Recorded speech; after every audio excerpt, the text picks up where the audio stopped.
Hello everyone, today we're working on a John Deere 9430T. We're doing an engine oil change on it. In addition to the engine oil change, we're adding a bypass filtration system to it. So we're going to also do oil analysis with it. And there's a few things I wanted to explain to you about the bypass filtration and the reason we're adding it on. Full flow filters typically have an oil flow, dirt stopping compromise. They have to flow oil very quickly to the engine bearings and to supply oil to it to keep it alive. If you restrict the media too tight, you can't flow enough oil to keep that engine alive, or else you'll go into the bypass mode and the dirty oil will go right out to your engine bearings.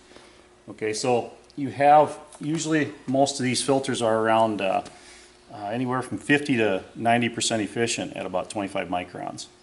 And to give you some idea what a micron is, human hair is about 70 to 80 microns average, and the limit of human vision that you can see is about 40 microns. The most damaging dirt to an engine is between 2 and about 25 microns. And that dirt acts like liquid sandpaper. And it's small enough to go right on through the full flow media. And it goes out, acts like liquid sandpaper on your bearings and journals on your engine. It accumulates 80 to 90% of the abnormal wear inside that engine. So with bypass filtration, and we'll take a look at this one, this is the unit we'll be putting on. This one is 98.7% efficient at 2 microns. So on a single pass, you're going to get down to 2 microns. And on multiple passes, it'll take it down to less than 1 micron. And it'll catch about 40% of the soot as well. So with this filter, we take that dirt out of the picture that is causing the abnormal wear, that 80-90% of abnormal wear, and extends the life of the oil and the life of the engine significantly. And with this filter, it does not have a bypass valve in it. And what it has in the head is it's got a restricted orifice, and that restricted orifice down inside is about the size of a pencil lead. It's about 101 thousandths. It's designed to flow about a gallon a minute average, and what that's doing is taking that oil and polishing it to a much finer degree than what your full flow filter can. By doing that, you extend the life of that engine significantly. So that's the reason behind it. The filter also adds about a gallon of oil, and it also acts as a heat sink. So the surface of that filter is actually dissipating heat off of that oil. So that's also a benefit. And the other thing we're going to be doing is taking an oil sample. We put a valve in where we're going to tie in this bypass filter. The bypass filter we tie into oil pressure, feed pressure over to the head, and then the return oil gets dumped back to the crankcase, and it just constantly does that in a bypass stream. We'll take a sample of the oil. And typically with these John Deeres, we can go anywhere from 1,000 to 1,500 hour oil drains using oil analysis.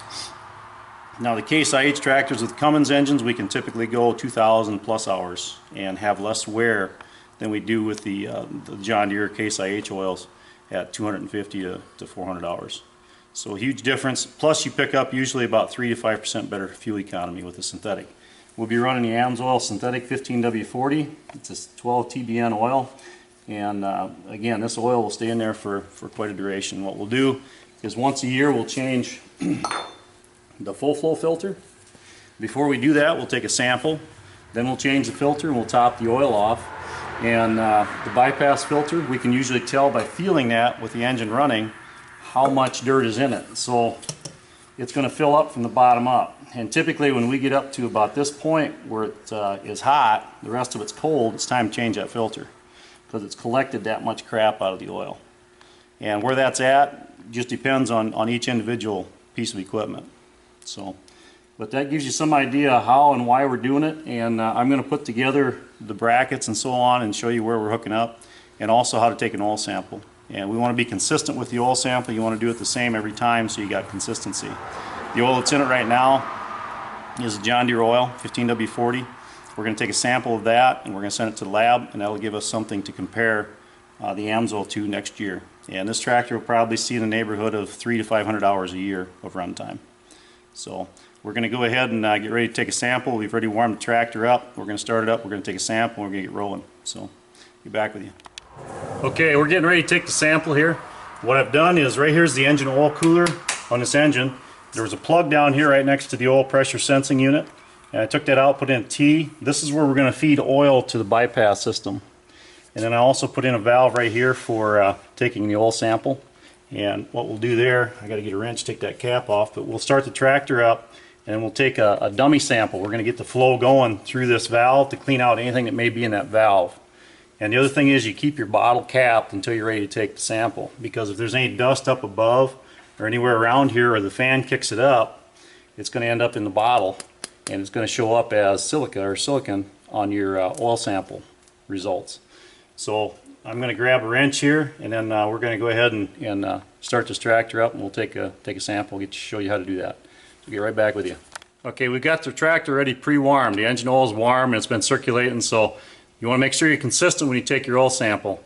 So we're going to go ahead and start it and take a dummy sample.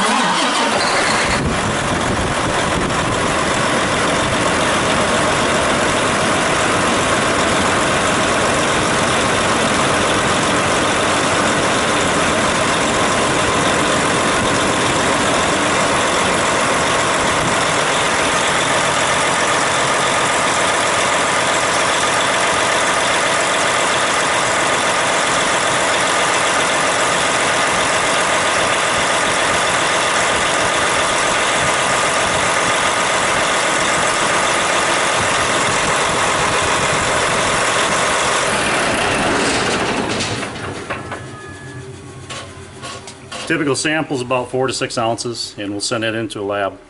So that kind of gives you some idea how to take that sample. You need to be consistent with it every time so that you do it the same way, so you have similar results all the way through. Consistency is what you're after.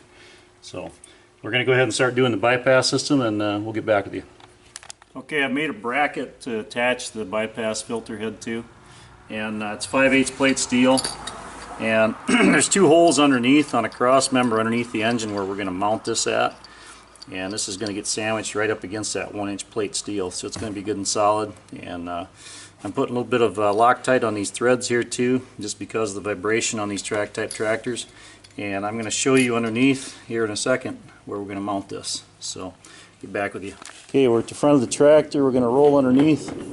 We're going to take a look at the engine oil pan.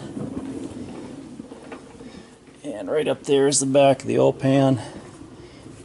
And right here is the radar for speed, and right up here is this cross member. We're going to put that plate of steel right up there in that cross member, right underneath that bell housing on the engine. So that should work pretty good. And all right.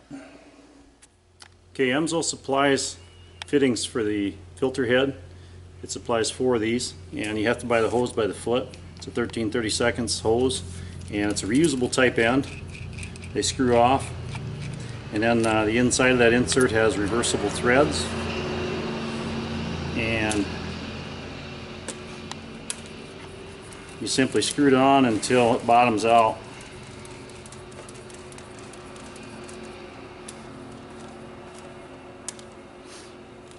You can see it right there, the hose right there where the end of the threads are. And then I give it a little bit of spray for lubricant,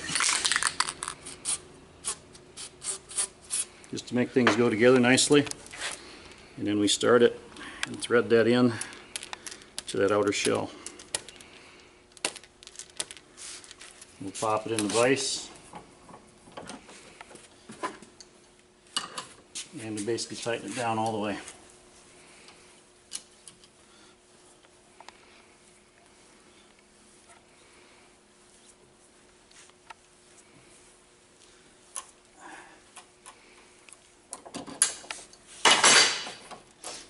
That's the way we make the hoses for the supply and return. So it's pretty straightforward. But you have to buy the hose by the foot. You get 4 of these fittings with that filter head. So. Okay, we've got this bypass system pretty well finished up. And what I've done, I'm going to go over it again. We've got a sample valve we've installed here, a T. There was a plug right there. Right next to it is the oil pressure sending unit. Right here is the oil cooler. And we put on a new filter, change the engine oil. And this here is the supply line that goes down to that bypass filter right there.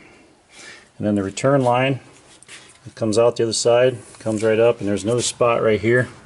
That's a 1/4-inch pipe plug right there, and that's another place for the dipstick tube for different applications. Perfect place to dump the fresh or the filtered oil back to the crankcase. So that works real well to have a neat and tidy system. I'm going to go underneath and we'll show you what it looks like under there as well.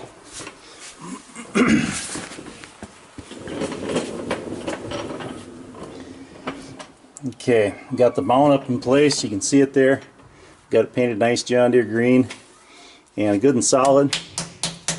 It's hooked on to a plate of 1-inch thick steel here.